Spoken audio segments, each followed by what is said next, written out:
yo creo entender el acceso al conocimiento a toda la comunidad, no solamente como una función de la comunidad educativa, sino cómo toda la sociedad accede al conocimiento. Y aquí no solamente hablar del sistema educativo en sí mismo, sino de la educación, tanto del sistema formal como no formal, sectores que no acceden habitualmente quizá a las instancias de conocimiento formal. También incluye el acceso a los medios y a las nuevas tecnologías, o sea, cómo el conocimiento se distribuye en forma igualitaria en todos los sectores, ¿no? Y todos tienen derecho a acceder por una u otra vía al conocimiento, a la información, a las tecnologías, etc. Y esto creo que es responsabilidad, sí, de todos, pero fundamentalmente de los que estamos en lugares de política pública del Estado, en cómo garantizar estos canales para democratizar, ¿no? Y saber que no solamente la escuela y la educación formal es la única forma de acceso. Hoy en día, con la complejidad de la sociedad y con la multiplicidad de canales que existen para comunicar el conocimiento, todos somos responsables de cómo generar instancias de democratización para que todos puedan acceder. Sectores de diversas clases sociales, de diversas culturas, de diversas edades. Bueno, romper un poco ese paradigma de que solamente desde lo educativo se accede al conocimiento, sino, bueno, cómo fomentamos las políticas públicas, cómo las ejecutamos, para que todos puedan acceder. Es un desafío que tenemos, creo que todos como educadores, pero más que nada los que tenemos alguna función de ejecutar políticas públicas, ¿no? No perder de vista este horizonte que el conocimiento tiene que ser para todos. Y esa es una de las premisas también para que la democracia sea para todos, ¿no?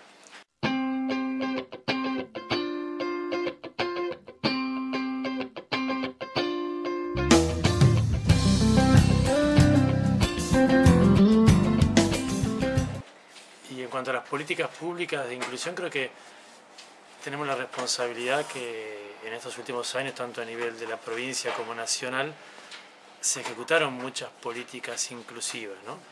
Tanto los programas de promoción asistida, de transición, desde lo educativo por un lado, conectar igualdad por otro lado, la misma asignación universal, digamos, que pide a muchas familias la escolaridad de sus hijos.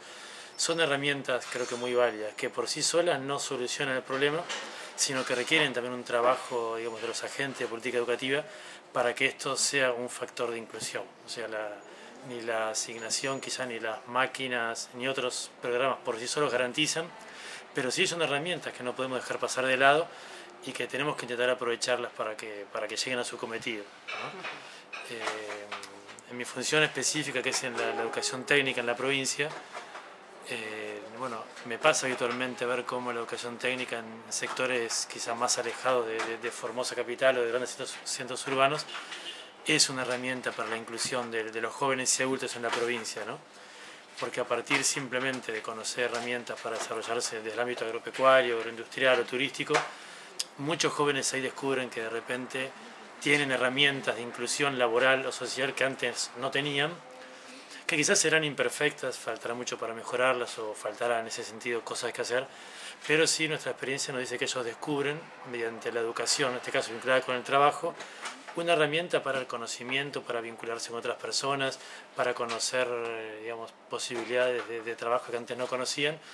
Entonces, desde ese lado es que la educación, creo que junto con el trabajo, son como los dos ejes fundamentales para la inclusión social, no tanto de jóvenes como de adultos, ¿no?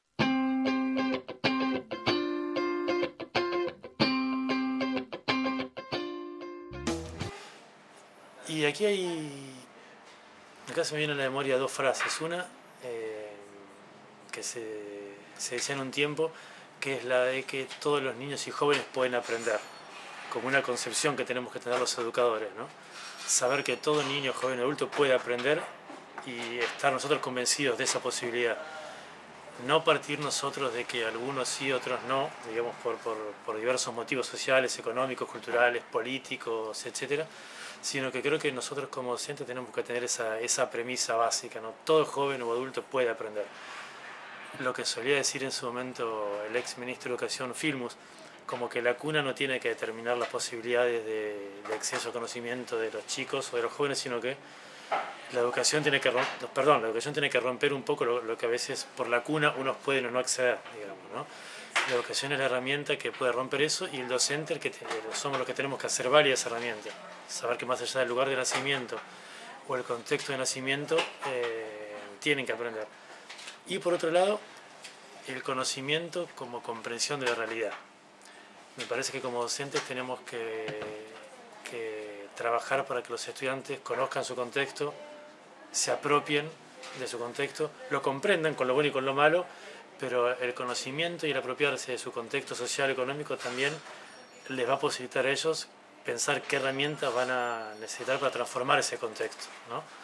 Ese contexto que a veces parece predeterminado, que no se puede cambiar, que está ya como instaurado por historia, por tradición, por cultura.